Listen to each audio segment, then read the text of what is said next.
Good morning, everybody. Welcome to the OK Grognard Show. It is Thursday, October 29th, 2020, 10 a.m. Central, in beautiful Lake Geneva, Wisconsin. It's getting cold out there. Well, it's Thursday, and that means it's GMing Tips Day. And today, there's a section of the first edition Advanced Dungeons and Dragons Dungeon Master's Guide that I've been kind of stepping around a little bit. I think I did some stuff right in front of it and right behind it. And then, I don't know, intervention by deities. It's been something I've always thought was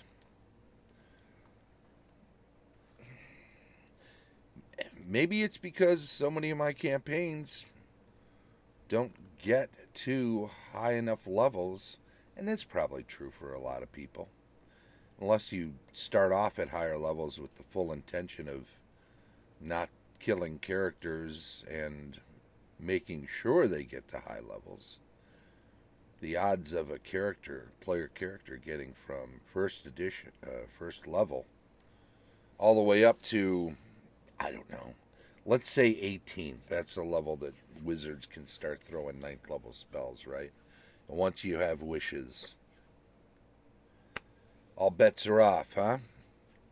So, what is the story with intervention by deities?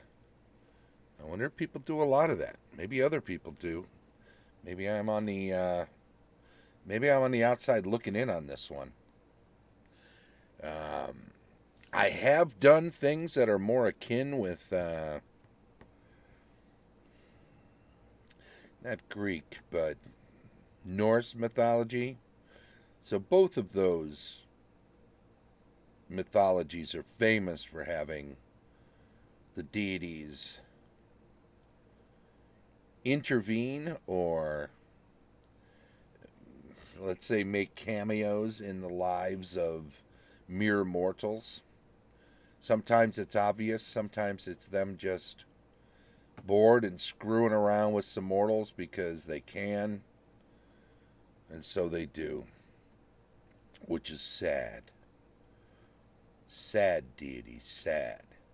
Sad Thor wandering around like an old man giving people advice. Where do you get off helping? Well, maybe sometimes helping people. Sometimes they just come around and screw around, like Loki, of course. We'll jump in, and I'm not talking about like Marvel movies. That's a fun extension of the trope of deities involved in the affairs of mortal men. Let's face it, all superheroes are that sort of thing anyway, and that just kind of tongue in cheek winking at the audience when they say, "See, yeah, gods and blah blah blah and superheroes, they're all kind of the same." Banging on the mic. Anywho,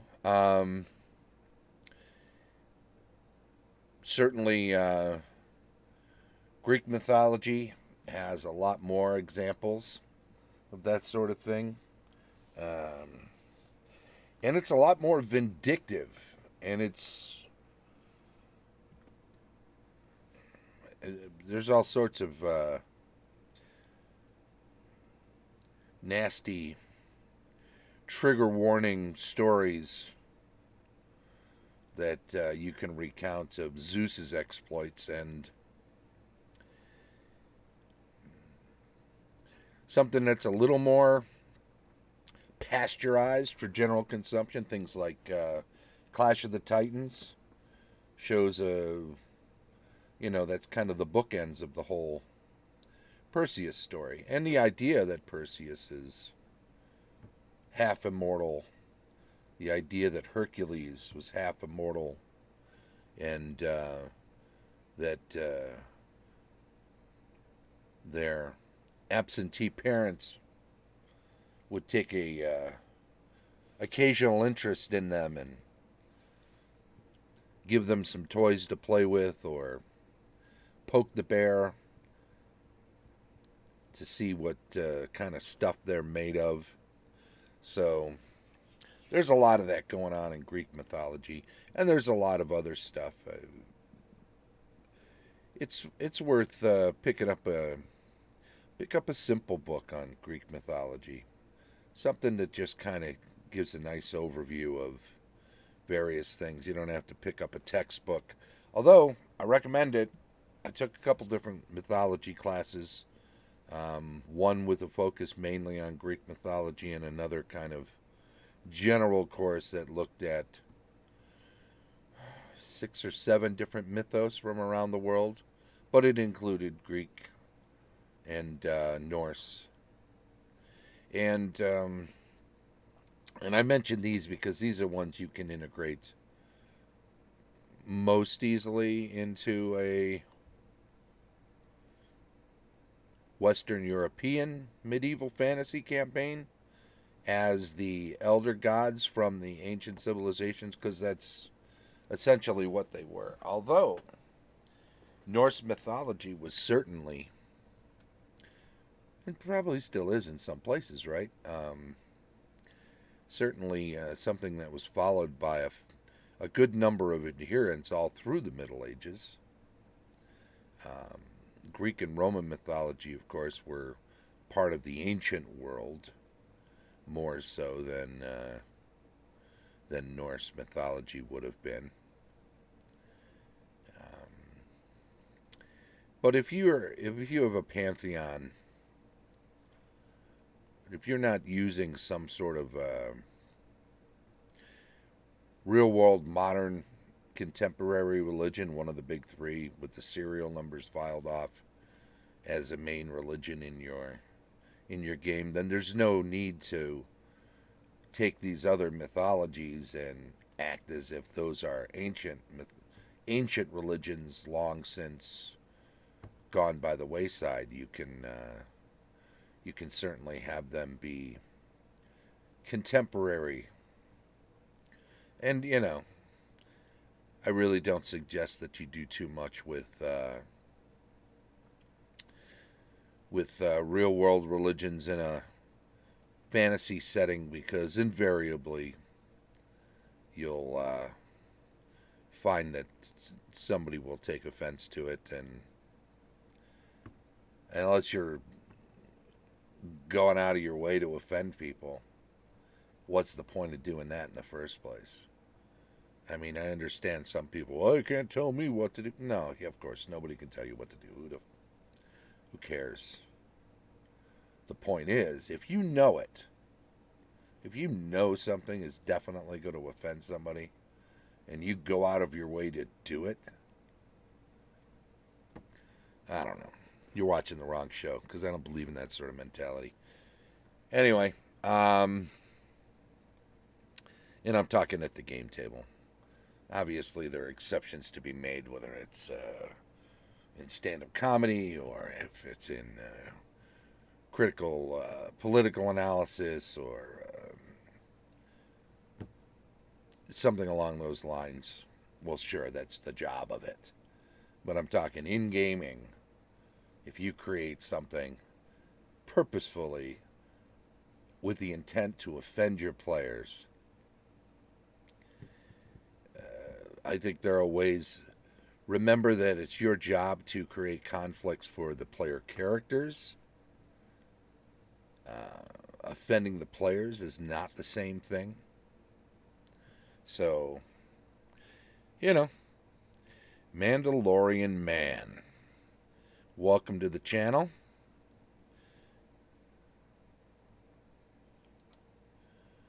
This is a new account, eh?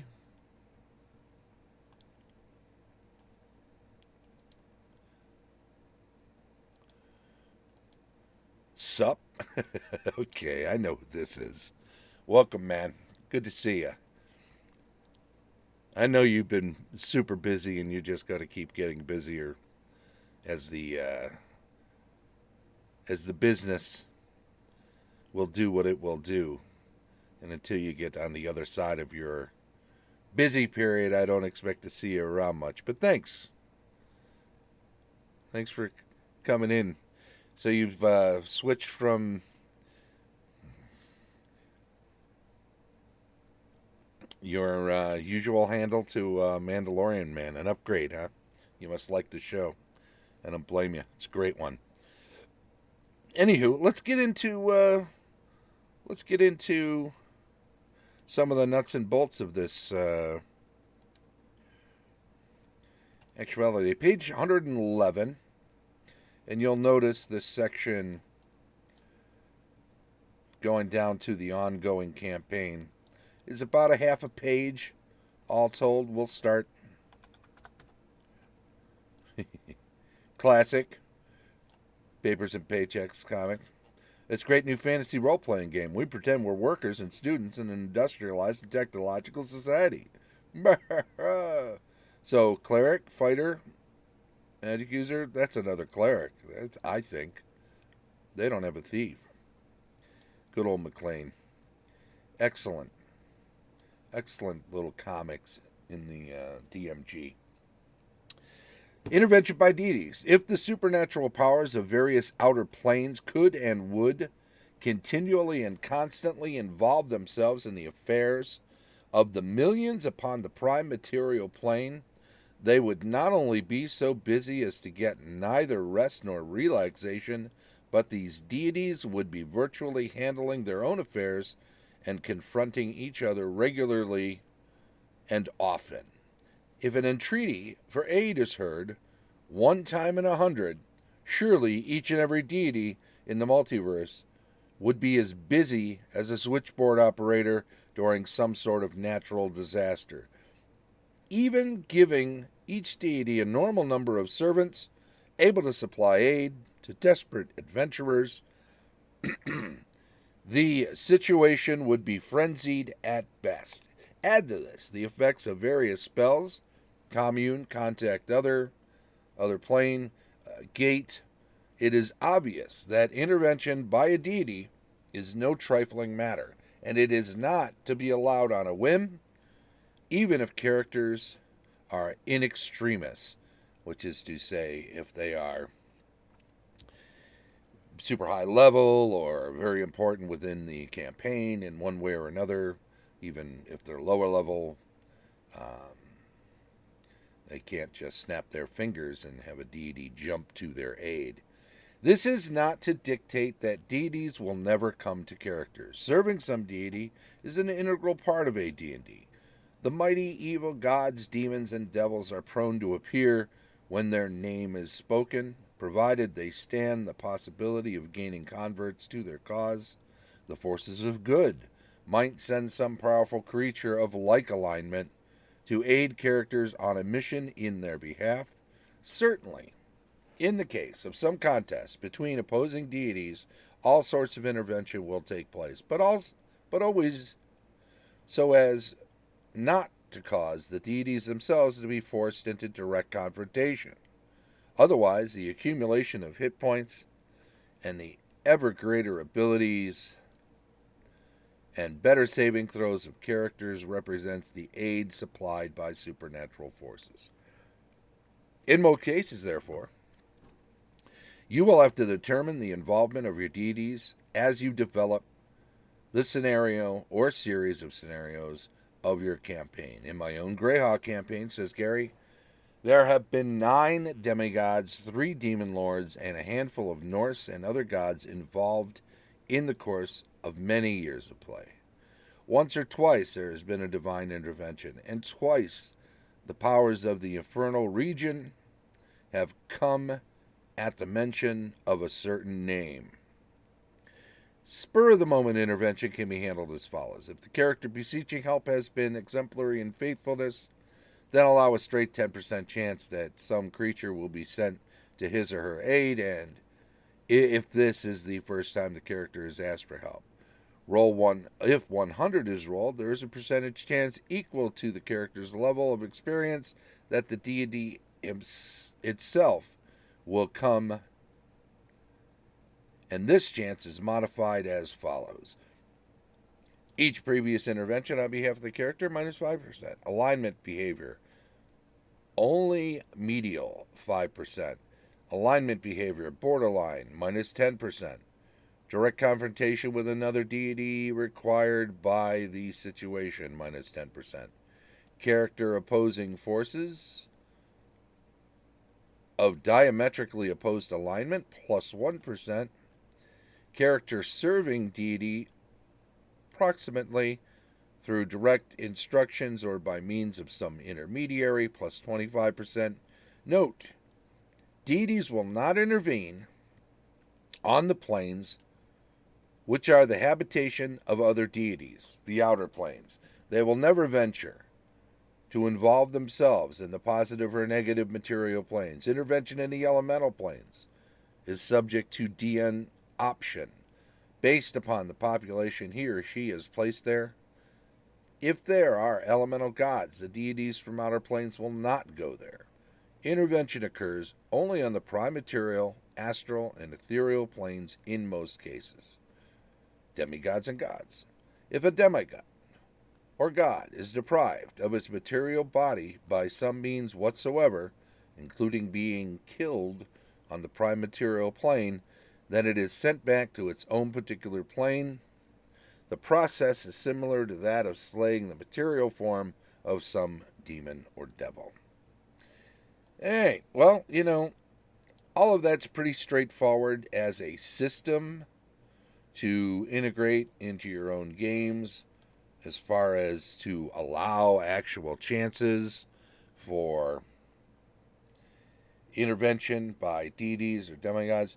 But I'll tell you what, anytime you do something like this, it is akin, it is akin to jumping in and changing the game by DM fiat, right? It is you stepping in, not something that's happening within the game world, really. When beings of this power level step in and flick things or nudge things in one direction or another, that's something you're deciding to do for yourself, and it's almost as if you are removing a certain level of chance from the game. I know you have to roll, and these are percentages and stuff, but just the mere fact that there's a possibility that this stuff happens. So be honest with yourself about this. If you're going to have deities intervene in your campaign, then do it for the right reasons. Do it because something has gone off the rails and needs to be fixed. Some weird twist of fate in the rules, because let's face it, the rules aren't perfect. That's why they're just guidelines. If some combination of situation and circumstance and randomness has created a level of unfun, if you will, in your game, such that some players are up in arms about it, they're wondering if they should even bother playing anymore.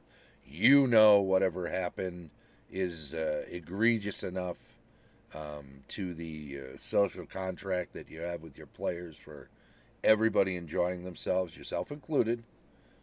And if something has happened that has created an untenable situation within the campaign, within the game, for you and your players, then yeah, you know what? Use a little D&D intervention and say, because that's you winking at them and saying, if I were a player and I had all the power in the world, I would change things or undo something or whatever. But do it judiciously and do it with a thought toward at least having the appearance of it happening in game. Don't just say, okay, we're just going to ignore that. I mean, you can. You can just flat out say, metagame the whole thing and just say, you know what? we're going to act like the last game session where all that stuff went sideways. We're going to act like that just didn't happen. We're going to go back. We're going to replay stuff. Um, even if you do nothing more than use the perhaps cliche, but at least time honored trope of okay, it's the beginning of a new session. You all wake up and you realize that the last 5 hours were all this elaborate dream, and the god of dreams has placed this in your head, and you realize as you're waking up that you can see the symbol of the god of dreams emblazoned upon your, and you realize you're waking up and you're in the place wherever it was that was 5 hours ago rather than where you left off, and you haven't gone and done that thing or been involved in that situation that went totally sideways. And just make sure that whatever you do, though, also um, attempts to create an environment where that sideways situation cannot happen again.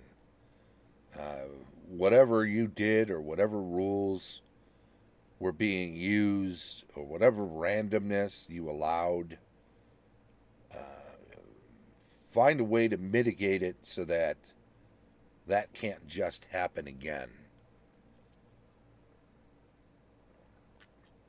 It's very important when you fix something that you're not just undoing something, you're fixing it so that it doesn't repeat. So that's an important thing. What else do we have here? All right, let's say you buy into this idea of using these percentages and just having deities show up and do random things from time to time. Now, you can create scenarios that have this sort of thing built into them and not bother with the percentages also, or at least force the percentages, if you will. Many a Norse tale began with an old man with one eye and a cane and a hooded cowl and robes, wandering up to to some Viking and saying something cryptic, or pounding on the door and, do you invite him in and feed him? Well, Norse custom of the time was always hospitality, right? If somebody is a wanderer and they're in your area, you invite them in, you give them a meal. Maybe you put them up for the night if they so desire, and you send them on their way with some provisions so that, it's a harsh environment out there in the Northlands, and part of what was baked into their mythology was this sense of hospitality. And in the sagas, as a way of reinforcing this, Odin was very much about going out and checking on people from time to time. So if you have that sort of thing built in, well, maybe at the beginning of a scenario, at the beginning of a campaign, you kind of test the waters. Maybe you build a whole campaign around this. So at the beginning, everybody's, all right, let's not say they're in a tavern, but let's put them in one of the players' family's common room. They've gotten together. Somehow they've met one another. They've opted to adventure with one another. They've heard a few rumors of some things. They're starting to discuss where they're going to go and what they're going to do, and there's that knock on the door. And it turns out to be Old Man Odin in old man form, and he is, just asking for a little hospitality. Well, if the group helps him out, then maybe they've created a situation where somewhere down the line, when things get dire, if they've figured out, if they are in need and desperate, maybe then you've set up a situation where you can have Odin intervene on their behalf with some sort of assistance. And it should be subtle, it should be nuanced, whether that's finding extra potion of healing in their pocket. No, you check, because one of you had a, and then one of them, yeah, I guess I do. Well, you must have miscounted when you were using them in the past or something. You had another one. Well, go ahead and use it now, because you know you don't have to explain that Odin slipped it into their bag while they weren't looking sometime, knowing that they were going to need this one thing.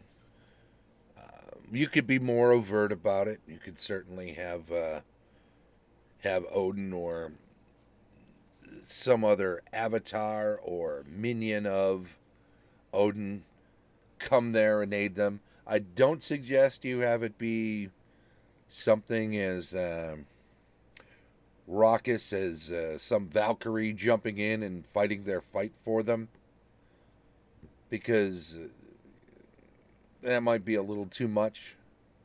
You know, give them just enough. Give them just enough if they've done the right thing earlier. On the flip side, if that whole campaign starts with them saying, no, we don't have any extra food, go away, blah, blah, blah. Well, now they've insulted Odin. And maybe, in a few subtle ways, as they get higher and higher in level until they figure out what they did wrong and make amends for it, maybe little things go wrong every now and then. You know? A thief climbing a wall has his shoe fall off because it became untied, and now he's minus 5%. You know? A wizard, if you use spell components, discovers that the last time the weather turned rainy, it ruined their pouch full of components, or at least some of them. Little things like this that are subtle little nuanced ways that Odin might mess with somebody who didn't take the rules of hospitality very seriously. So these are things. Now we're venturing into building adventures, though, right?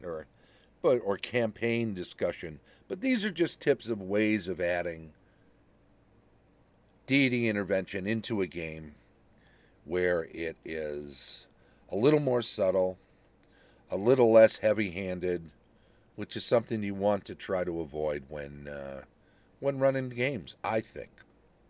It's up to you, I guess, right? Anyway, that's that section.